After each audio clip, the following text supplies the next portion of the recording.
statements. The first statement was, in augmented reality, a simulated environment is created and the physical world is completely shut out. The second statement was, in virtual reality, so there are two different technologies we are talking about. One is augmented reality and the other is virtual reality. Okay. The statement reads, in virtual reality, images generated from a computer are projected onto real life objects or surroundings. Okay. The third statement read, AR, that is augmented reality, allows individuals to be present in the world and improves the experience using the camera of smartphone or PC. And the last statement was, VR closes the world and transposes. Okay, VR closes the world and transposes an individual, providing complete immersion experience, right? So normally I say that you read a statement and you come to the options, but in this particular question I read all the four statements because the statements are about comparing two different technologies and we may not be aware of what is the meaning of the technology. So reading all the four statements can help us get some idea about the field that we are into in this question, the scope of the question basically. Now, even if we don't know anything about these technologies, at least the names we can understand. Augmented reality. To augment something means to add to it, right? So augmented reality means the reality is augmented by this technology. So maybe it gives you some additional input, some additional information to the reality that is already there, right? And virtual reality means it is reality, it feels like reality but it is virtual. Virtual means something which is not real, right? Which you can feel, which you can sense, that it is not that, it is, you feel that it is reality but it is virtual. And how will you make reality virtual? You have to be completely shut out from the real world, right? So the fourth option here seems to be following that line of logic. Also, if we look at the third option, it says augmented reality allows individual to be present in the world, that means in the real world, and improve means augments the experience using the camera of smartphone or PC or something else. So these 3 and 4 seem to be more in line with the meanings that we have derived from the names augmented and virtual reality. So 3 and 4 must be correct, and 3 and 4 together are there in only one option, that is Bravo. So this is the answer. The next question was again from prelims 2019. It read, the economic cost of food grains to the Food Corporation of India FCI is minimum support price and bonus, if any, paid to the farmer plus what? Transportation cost only, interest cost only, procurement incidentals and distribution costs, and procurement incidentals and charges for go downs. Now guys, if you think about this question, it says economic cost of the product that the FCI purchases, right? So FCI has got the mandate of procuring the grain, storing them, and even distributing them. So this entire value chain that FCI operates, the whole cost of functioning on the mandate, the whole cost of delivering the mandate will be the economic cost of FCI, right? So if you look at this big picture and if you come to the option, transportation cost only will not be the answer, because there are other expenses also, not just transportation. It will be loading, unloading, it will be storing, it will be maintaining the storage, and then probably distribution also. Everything, the entire value chain basically has to be there. Interest cost only, this is unrelated to the question, so we can eliminate it. So we have option C and D. Now guys, I've in the one-to-one sessions also we have similar questions, and here also this question has come. So let me share with you this this experience that I've got. Whenever you have options which are very close to each other, like option C and D here, generally the answer is between these two options only, generally, okay?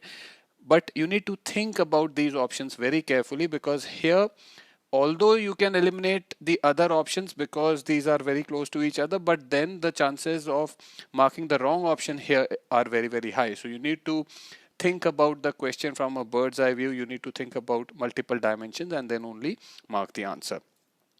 Now, if you see between C and D, the only difference is distribution cost versus charges for go downs, right? So procurement incidentals is the same in both the options. Now, you have to look at the mandate of FCI, which I've already told you. The mandate is to get the grains, pay the farmers, store them, and transport them, like to ration shops, etc. All or the hub and spoke model kind of thing is there. So this entire value chain will be covered. So distribution cost has to be amongst the expenses that FCI has to bear to justify the mandate. So the best option will be Charlie. Also, if you see charges for go downs, this will be a subset of the Charlie option. So we can say that delta option is like, if this is the subset, Charlie option is the superset. So the Charlie option is the one that we are going to go with: procurement incidentals and distribution cost. Morning, officers. The first question yesterday was from Prelims 2021. It read, consider the following statements. The Global Ocean Commission grants licenses for seabed exploration and mining in international waters. Now, guys, if you have done your preparation fairly well, you would not have come across this body named Global Ocean Commission. You would certainly have come across things like UNCLOS, things like International Seabed Authority, etc. But this body you would not have come across. And my premise of saying this is that you have done your current affairs fairly well. You have done your standard preparation, standard books, NCRTs, reference books fairly well. If you have not done these well, then this principle will not work. Okay, so you first need to do your bit, your part. If you have done your resources well, then if something comes out of that resource, it becomes a deep fact or a random fact. Okay, and the possibility of a deep fact or random fact being correct, is less. So from that logic, from that reason, we are going to eliminate first. If we eliminate first, you see, the only option that is left is Bravo 2 and 3 only. Also, guys, this question is evidence that whenever you come across any body, right, if it is big body like World Bank, IMF, or even if it is any small body, in your current affairs, do make sure that you go to their About Us page and read their vision. What is their vision? Once you know their vision, they may take up hundreds of things, but those things will never be beyond their vision. So once you know their vision, you can still guess what a body will do. Right, so Global Ocean Commission, it may be in news. If it is in news, then you are expected to know at least what it does. Just look at the nature of the first statement. It is giving very broad objective, very broad what the scope of this body is, what it does, right? So at least this thing you are expected to know for every body, every organization, big or small, that you see in your current affairs or in your books. The second question was also from Prelims 2021. The question read, the vegetation of savanna consists of grassland with scattered small trees, but extensive areas have no trees, right? So huge areas, huge swaths of land in savanna biome does not have trees. The forest development in such areas is generally kept in check. Why do forests don't grow in these areas, right? The forest development in such areas is generally kept in check by one or more or a combination of some conditions. Which of the following are such conditions? So you are given 5 conditions and you are supposed to pick which of these do not allow forests to develop in savanna region. Now guys, this is a repeat question in my one-to-one session also. I have a similar question from one of the previous years. That question is shorter than this one, but nonetheless, this is a repeat question. So this is, and I think this, yeah, Pakka say this question I would have given in my repeat question PDF also. So just open that PDF if you are not done so and see what kind of repetition. There are different varieties of repetition that can happen across different subjects, right? So this is the importance of PYQ, guys. You must do all relevant PYQs from as old years as possible. Nowadays 1979 also is becoming fairly common. My PDF is from 1979 only. Otherwise, if you don't have access to 1979 book, you can do from 1995 at least the PYQs.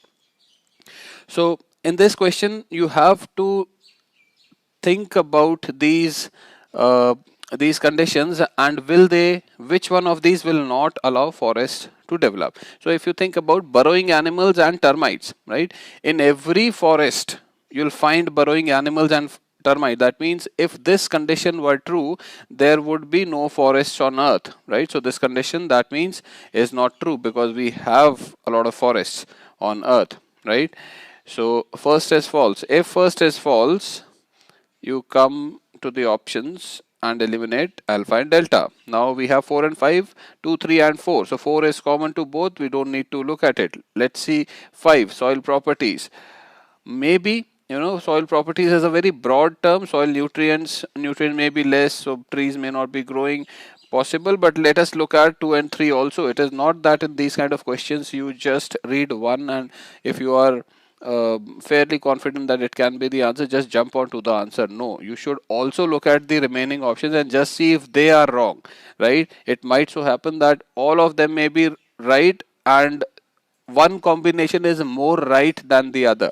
It can be like that, okay? So just have this habit of looking at all the options and picking the right one, but also finding faults in the remaining option. That's a foolproof way, right? So if we come to the other options, we have to see 2 and 3. Fire, yes. So fire is there in savanna biome. This is a standard fact given in your books. I think in GC Leong also it is mentioned that in savanna region there are natural fires regularly, seasonal fires. So certainly when fire is there, whatever tree saplings would have grown, they get destroyed. So for sure fire is a reason, and fire has got more surety than soil properties, right? Soil property is a very broad and vague term, but fire is a very specific term. So this specific point is more concrete than fifth. And let us see the third point. It says grazing herbivores. Yes, we know that in savanna region, in fact in Africa, it is big game country, so you have a lot of herbivore population. So grazing herbivores, if they huge swaths of land is covered by these wildebeest and gazelles and these different herbivores, so they'll be grazing everything, they'll be stomping everything, whatever comes in their way, small little tree, this thing, if they grow, they can be easily destroyed, or they can be eaten by these herbivores. So 2 and 3 are very concrete reasons why trees are not there in savanna, and therefore, although soil properties seems to be correct, it's a very wide term. If the option were 2, 3, 4 and 5, okay, then we would have gone with 2, 3, 4 and 5. But here we need to pick between either 2 or 3 or 5. So it's better to go with 2 and 3. Okay, the best option here will be Charlie, 2, 3 and 4. Morning, officers. The first question yesterday was from Prelims 2021. It read, consider the following statements. Moringa, that is drumstick tree, is leguminous evergreen tree. Now guys, I've taught you that whenever there are multiple statements, you should read one statement and think about it. Unless you are able to get an idea whether the statement is right or wrong, you should not move to the next statement, because it often saves time. If you are able to get a fair idea about whether a statement can be right or wrong, and then you come to the options, that's a possibility that you are able to eliminate some options. Now if you think about the first statement, it says that moringa is a leguminous evergreen tree. Now, the first thing you need to decide whenever you look at any question is whether it's a standard fact question or it's a random fact or deep fact. Now, this question certainly is not a standard fact, because you are not students of botany giving this exam for some, position related to the same field. Some botany related position or some research related position. It's a civil services exam. In your books, moringa or any other species are not given in such detail. that you'll be able to know whether it is a leguminous evergreen tree or something else. So this is certainly not a standard fact, and it has been given randomly, so we can call it a random fact. Now if it is a random fact, I've told you that generally if very specific statements are given as random facts or deep facts, they are normally wrong. Now this particular statement is a random fact, and it talks about whether the species is leguminous and evergreen. It may not be leguminous, it may be evergreen, it may be leguminous, it may not be evergreen, it may be both, it may not be both, right? There are multiple combinations that are possible, and this is a specialist information. You can say it's a random fact or even it's a deep fact, right?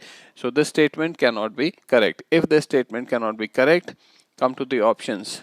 See, 1 is gone, alpha is gone, Charlie is gone, delta is gone. The only option that is left is Bravo, 3, 4 and 5. So you don't even need to read the third, fourth and fifth statement. Similarly, the second question read, with reference to palm oil, and by the way, this question also came in the prelims of 2021. It read, with reference to palm oil, consider the following statements. The first one, the palm oil tree is native to Southeast Asia. Again, a peculiar fact. You are not supposed to know about different tree species, where they are, from where they come, right? Where they are native, and what their other properties, like in the previous question we were talking about leguminous and evergreen, those kind of properties, or even anything else, any such thing can be asked as deep fact or random fact. So this statement also, it is a deep fact or it is a random fact, anything you can consider, and we know that deep facts or random facts are generally incorrect. So if the first statement is incorrect, come to the options. Alpha is gone, Charlie is gone, delta is gone, right? See, delta is gone. So the only option that is left is 2 and 3 only, and we don't even need to read these statements. Hi officers, the first question yesterday was from Prelims 2021. It read, consider the following statements. Saint Francis Xavier was one of the founding members of the Jesuit order.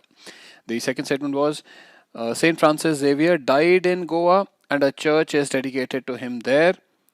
And the last statement was, the feast of Saint Francis Xavier is celebrated in Goa each year.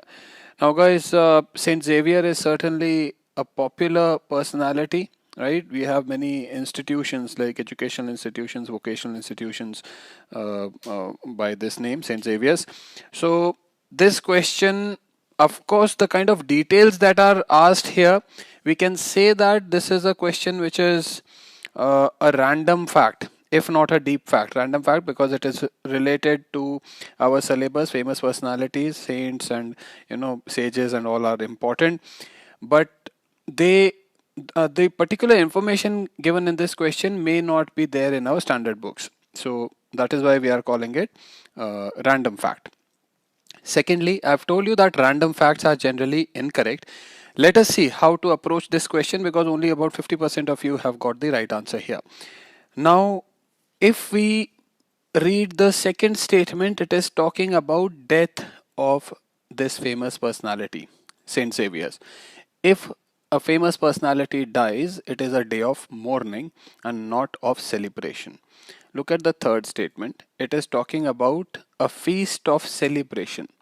Certainly, the second and the third statements are contradicting each other in terms of their spirit, and the second and the third statement cannot be there together in the option. So we can eliminate Bravo, we can eliminate Delta, because both of these options has got the second and the third statement. Individually they may be correct, we don't know, but together for sure they will not be correct, right? So this is the first thing that you need to look at in this question. So we are left with two options. First statement is for sure correct. We just need to think about the second statement, whether this is correct or the third statement, right? Which one is correct? So let us now see. The first statement says that Saint Francis Xavier was one of the founding members, right? Is it a positive or a negative thing?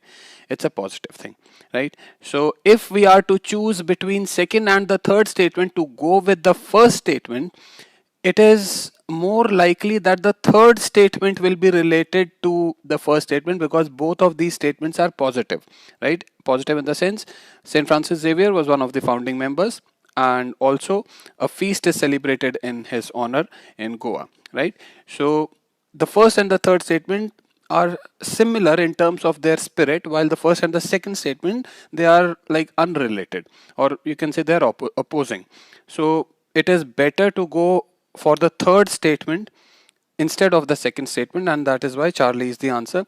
If you know about, if you have perfect knowledge about the second or the third statement, then of course, like, there is no question of logic here. But like this approach also, it can work that the first and the third statement will be together, and that is why this is the best option. The second question also was from Prelims 2021. It read, with reference to the Chauset Yogini temple near Morena, consider the following statements. It is a circular temple built during the reign of some dynasty. Okay. Very factual thing. Whether it is circular or not, that also we don't know. Whether it was this particular dynasty, that also we don't know. It's a deep fact. Okay. It's a difficult thing to say whether it is correct or not, certainly not given in our books. So let us put it on hold for now. The second statement says it is the only circular temple built in India. Now this is something we can think about in terms of logic. Can this temple be the only circular temple? If it were the only circular temple, don't you think that it would be mentioned in your books because of its significance as being the only circular temple, the only example of a circular temple in India, right? It would certainly be there in your standard books, if not in your NCRTs, at least in your Nitin Singhania or your whatever culture book you refer, right? At least in the reference book, it should be there, but it is not there. That means most likely this statement is incorrect. And if this statement is incorrect, we can see in the options 3 out of 4 get eliminated, and very simply we come to the option that is left, which is Charlie, 1 and 4 only.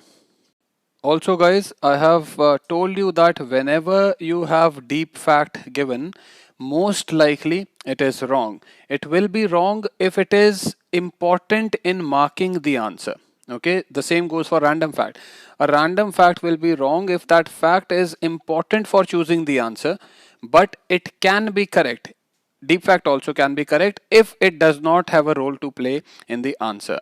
So be careful, look at the remaining statements also, especially when it comes to history and culture questions, because these generally tend to be very factual and those facts are correct also.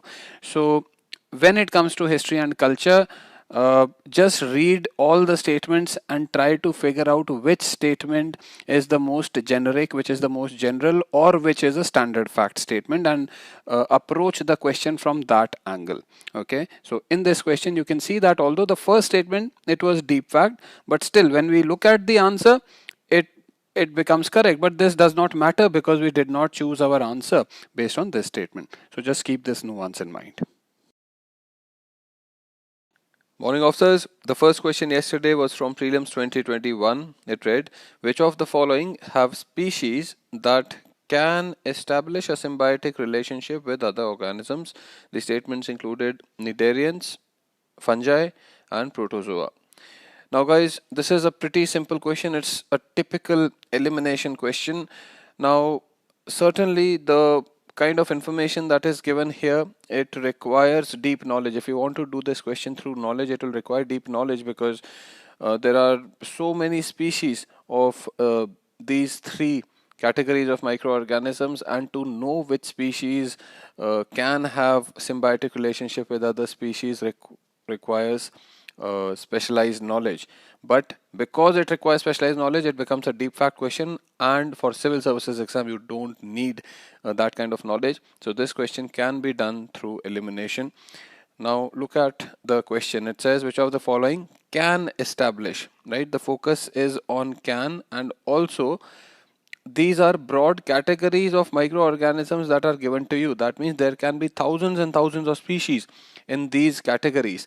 And other organisms, right? Other organisms is a very broad term. It includes literally any living form. So there's a very high possibility that we can have at least one species from each of these categories that can have, can have a symbiotic relationship with other organisms, or at least one species of other organisms category. So the best answer choice in this question will be delta 1, 2 and 3. The second question was very interesting. It was also a question that came in 2021 prelims. The question read, the common carbon metric supported by UNEP has been developed for what? Now, before reading the options, we need to read the question very carefully and we need to deduce what can we understand about this question. So the first thing you look at is the name of the metric, which is common carbon metric, right? So what can you deduce from this name? It is a metric, means it measures something, right? It assesses something. What does it measure? It measures carbon, and when we think of carbon, the first thing that will come to our mind is global warming, climate change, right? Now the third word in this name is common. That means this is a metric which is common to everyone, right? And because it is supported by UNEP, United Nations Environment Program, it's a global body, it's a UN body. That means it's a international metric, right? It can be used by all countries. It brings all countries to the same page when it comes to measuring carbon, right? And the last thing is the word has been developed for, the phrase has been developed for. Now, if we see has been developed for, and you just think about it, is it a recent metric or is it something which is very old? Certainly it is a recent metric, right? Because it says has been. It has been recently only, has been developed for. This is basic grammar. Has been developed for. That means it is probably something which did not exist until now and it has been developed for that particular purpose. Okay. With this understanding, if you have this much clarity, then we can come to the options. Let's start from the delta option. Okay. It says assessing the overall carbon footprint caused by fossil fuel use. I had to change this option a little bit because of the word limit put by Telegram. So assessing the overall carbon footprint caused by the use of fossil fuels by the world in a unit time. Okay, so it talks about a global metric. So common carbon metric, the word common there, it gets justified here. Carbon, okay, fossil fuels emit carbon, so the carbon metric also part gets satisfied here. But has been developed for a recent development of possibly something which does not exist till now. This does not get satisfied because fossil fuels are amongst the most important sources of carbon dioxide. We have seen the narrative of climate change and fossil fuels. Fossil fuel use is one of the biggest contributors. We know that. So automatically, naturally, there would already be indicators that measure fossil fuel emissions, right? So this option cannot be correct from this angle. Most of you have thought that this option is correct. You have not thought about the question properly. You have not thought about the various nuances which I just discussed in the question statement. You've just gone ahead and chosen the most comfortable thing, the most convenient thing that you knew. Okay, so this approach is wrong. You must think about the question statement because there will be different categories of elimination. Some questions will be comparatively easy like the last one where the traditional techniques are going to work, but some questions are certainly going to be new. So you need to focus on the principles of logical thinking and do not use these techniques like a formula or like an equation. So that will not work. Come to the Charlie option. Charlie says enabling governments, okay, across the world. That means governments across the world. So the common word in the common carbon metric gets justified to assess overall carbon footprint caused by their countries. This again, this is even wider than the delta option, right?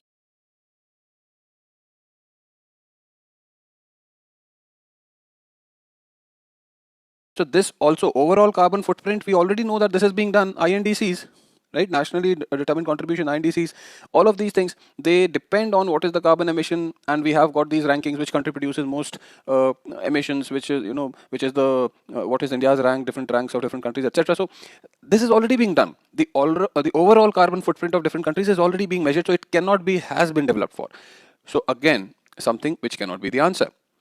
Now we are left between two eccentric options A and B. It says assessing the carbon footprint of building operations around the world. okay, and it says enabling commercial farming entities around the world, okay, to enter into carbon emissions trading, Now both of these options are very tricky, guys, because both of these talk about specific things. The first option talks about building operations. So this is possible that till now we did not have a metric for building operations. So they have made one for building operations, and that also for around the world. So it can be the answer. The second option also similarly, it's pretty narrow. It says enabling commercial farming entities again around the world to enter into carbon emissions trading. So we have to find a way to pick one. We have to find a reason of picking or not picking one of these two options. So if you think about Bravo, look at the word trading, carbon emissions trading, and look at the body that is supporting this common carbon metric. It is UNEP, United Nations Environment Program. Now, if UNEP has to invest its resources, what will it invest in? Will it invest in measuring carbon footprint? Okay, actually the answer is not in building operations or commercial farming entities. The answer is whether it is for carbon footprint or whether it is for carbon emissions trading, right? So these are the critical keywords. So will UNEP invest its resources in assessing the carbon footprint, or will it invest in facilitating carbon emissions trading?